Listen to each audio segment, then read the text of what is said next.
So ಈ ಕಂಪೋಸಿಷನಲ್ಲಿ ಈಗ ಇದಕ್ಕೆ ಒಂದು ಬೆಸ್ಟ್ ಎಕ್ಸಾಂಪಲ್ ಯಾವುದಪ್ಪ ಅಂದರೆ ಫೋರ್ಗ್ರೌಂಡ್, ಬ್ಯಾಕ್ಗ್ರೌಂಡ್ ಆ್ಯಂಡ್ ಸಬ್ಜೆಕ್ಟ್ ಈ ರೀತಿ ಇರುತ್ತೆ ಇದಕ್ಕೆ.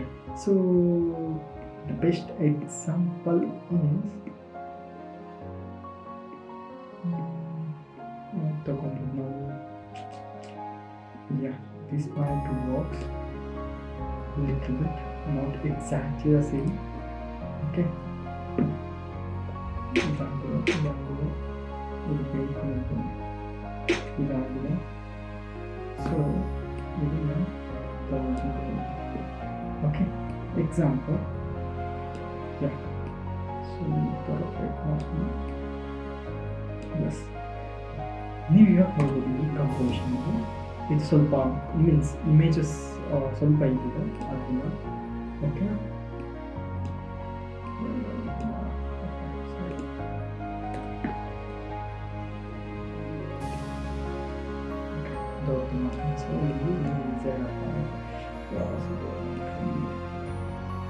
ಓಕೆ ಸೊ ಈಗ ಈ ಇಮೇಜ್ ನೋಡ್ಬೋದು ನಿಮಗೆ ಗ್ರೌಂಡಲ್ಲಿ ಏನಾಗಿದೆ ಅಂದರೆ ಬೇಸಲ್ಲಿ ಸ್ವಲ್ಪ ಬ್ಲರ್ ಆಗಿದೆ. ಓಕೆ ಫೋಕಸಲ್ಲಿ ನಿಮಗೆ ಇಲ್ಲೇ ಇದೆ.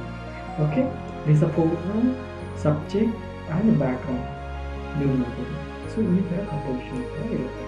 Okay this is formula.